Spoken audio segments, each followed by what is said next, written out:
Voilà. Kabila abomisi Kamere. La fuite signalée, le service des renseignements ANER, DGR, en alerte le président Félix Antoine Tshisekedi Tshilombo en colère et ordonne. Nini zali kolekana. Mbote nabino ba papa, mbote nabino ba maman, mbote nabino balandi, Yamoloto, news, télévision, partout beaucoup nabiso. Bonjour, et bonsoir. Matondo mingi nabino parce que vous allez ebele, vous allez kana souci. Yakoyeba la situation sécuritaire Yamboka Congo.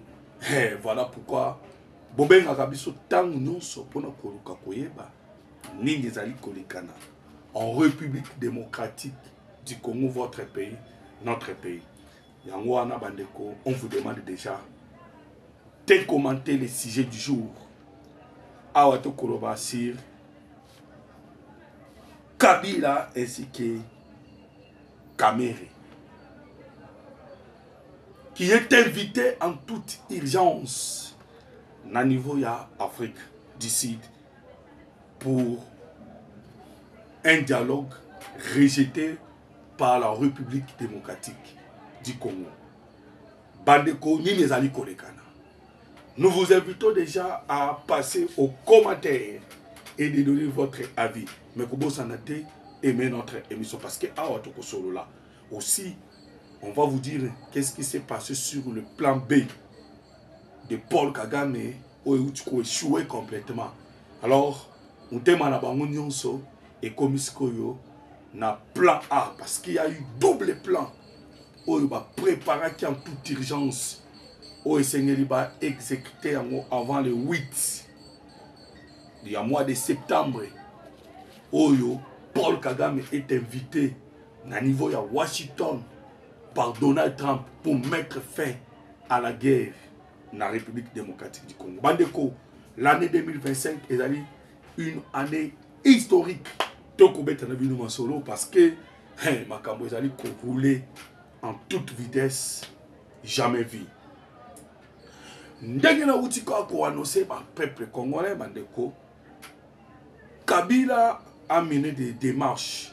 Il était en Afrique du Sud, à Congo Brazzaville.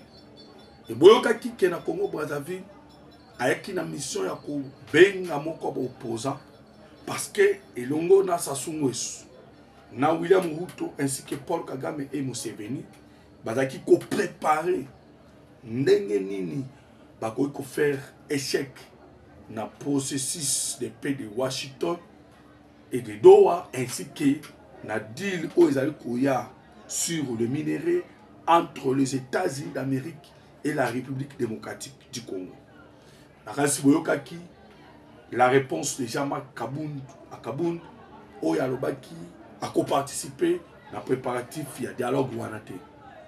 Alors dialogue Wana bakendaki ko préparer et c'est qui va tenir yango na niveau ya na Sénégal. Vu la pression diplomatique, le soft power, cela n'a pas tenu. Pourquoi? Le Sénégal a refusé. Voyant Makambo Kolekana na moment oyo, Sénégal a lobby que pas question. William Ruto a eu ça appel pour dire que a prêt pour nous servir le deal Tolba. Le complot. En acceptant cela, bandeko, Massad Boulos a informé directement Donald Trump.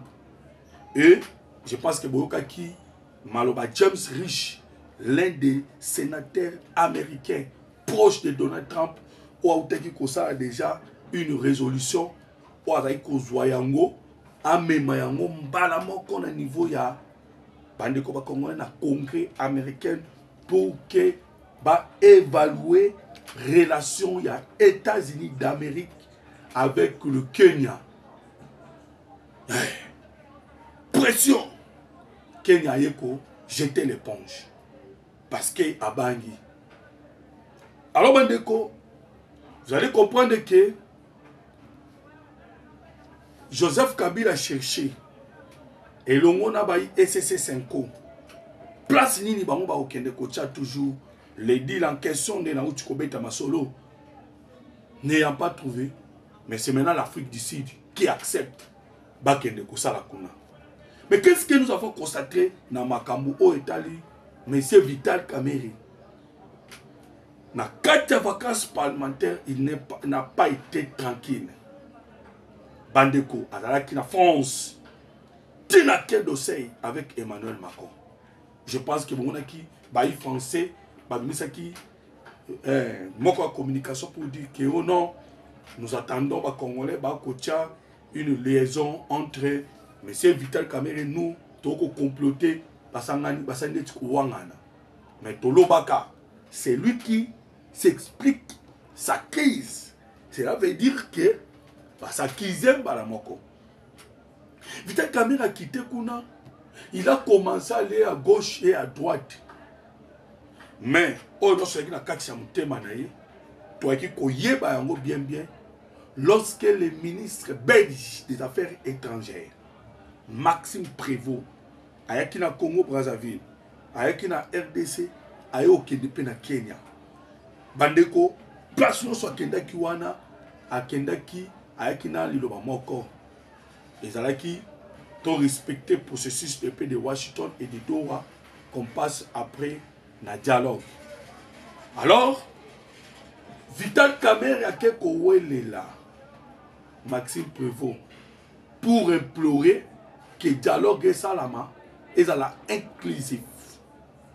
Lorsque vous attendez des gens inclusifs, sur le même langage que Bimaka, et pas bailli SSC 5. Dialogue inclusif. Dialogue inclusif. Et l'air inclusif, c'est Ali ba M23 Baya, ba Rwandais Baya. Parce que le M23 est à Kakoki. À l'intérieur, ce n'est que des Rwandais. Bandeko, et vous avez vu que Thabo Mbeki, en colère parce que a eu perd des carrés miniers, où il a qui la disposition, en colère contre Tshisekedi. C'est lui qui est dans les manœuvres. Ah, on doit commettre la minoma solo. Thabo Mbeki est dans les manœuvres. Mais Bandeko, ils allaient plan B. Plan A, ils allaient qui dossier à Minembwe. Je pense que Batouana Biso na molo to news télévision. To beta idea masolo wana. Il y a plan, il y a Minembwe. Où ils allaient qui les M23 chercher ba kota Minembwe. Tango bitumbe ko bima, basa la massacre. Bongo ba lobake génocide. Et le plan A de Oyo, mais c'est Vital Kamerhe. Ok. Je pense que votre Hollanda, Mouyaya, ministre Mouyaya, ministre affaires, il y a communication et porte-parole du gouvernement. À Outi Koloba, à Lobiboye, aucune institution ni autorité à Tamoko à Goké ne m'a ramené. Même à Deko, là, tout ça on a conditionnel. Parce que Oyoki déjà que le gouvernement lobby nous a kunate. Mais Bandeko, on nous signale que Vital Kamerhe est déjà là-bas. Et je dis cela au conditionnel. Pourquoi? Parce que Toko Kotié Koloka. Voilà maintenant Bandeko Congolais. N'est-ce pas une fuite pour aller rejoindre le M23 AC? Bandeko, Vital Kamerhe a Komaka Mukanda. Pourquoi il a choisi Kabila? Et vous savez que dossier occupé sa moto les lots. Et pas à mettre Constant Moutamba, l'ex-ministre de la Justice. C'était lui le consulteur Yamakambouana. Et le mot avec les autres. Pourquoi? Parce que en tant que président ensemble, il pouvait bloquer cela. Badago Zela, les jeunes, Nabatou, en colère par rapport au Makambu à Constant Moutamba. Hey, moto épée là. Pour que Bangouba s'épée là. Ils attendaient à cela. Mais malheureusement, Mandeko, Mandeko, Montepelité et Aoba Kolamba Sukoyo, Il y a faux dialogue avec un mafieux, avec une personne qui n'est même pas, et qui est un citoyen d'Afrique du Sud, un simple citoyen, qui n'est même pas une institution. Ça sent du traitisme, au Koyoka, Basangwa ICC Senko, dans l'affaire. Nakachamakam, Basangwa ICC Senko. Nakachamakam. Il veut à tout prix, Bamemiabiso sont situés d'eux. Oekomema, des Rwandais, dans leurs institutions, dans l'administration, dans l'armée congolaise. Aimez notre émission, Kobo Sanate, partagez.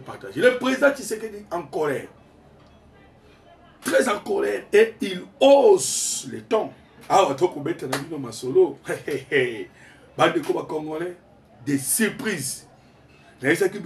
Parfois vous verrez Maître Constant Moutamba étant le président de l'Assemblée nationale.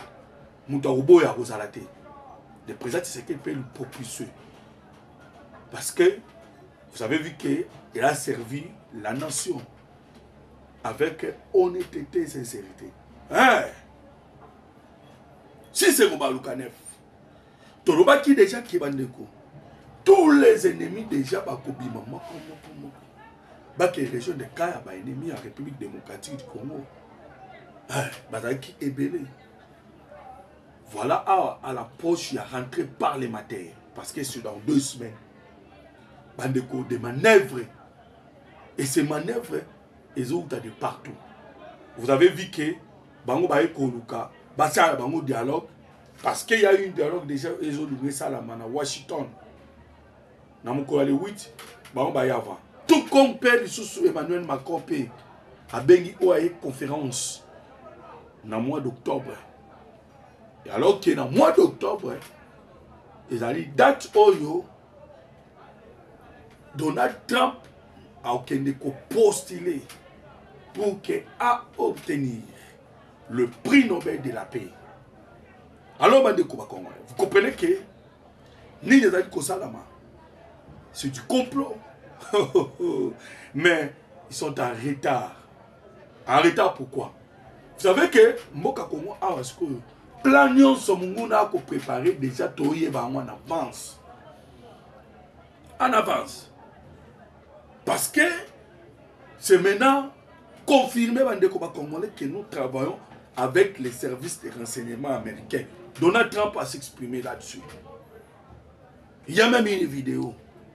Parce que Trump a posé ma question. Bandeko na moko numéro 1 na ngai koloba. Il y a SIA. Monsieur John Clicktoff. Je ne sais pas si la cité commune est bien, mais son nom c'est John. Voilà, il a très bien expliqué que à Donald Trump que Makambozali qu'on marchait comme il le faut en République démocratique du Congo. Bandeko, tous les plans ennemis à Oueza voués à l'échec. Et même lobby lorsqu'ils ont essayé de mettre du désordre dans le niveau Yaminemboué, ils ont été maîtrisés par les drones. Parce que le ciel de la République démocratique du Congo est verrouillé. Verrouillé, Bandeko Congolais. Le président a haussé les toyo qui m'ont sur l'affaire Constant Moutamba, ainsi que sur l'affaire de Vital Kamerhe. Ayo qui m'ont comprendre que le peuple congolais a appuyé complètement. Appuyé et le peuple congolais a aligné. Appuyé Vital Kamerhe. Aligné Constant Moutamba. Le président maintenant a haussé les tons.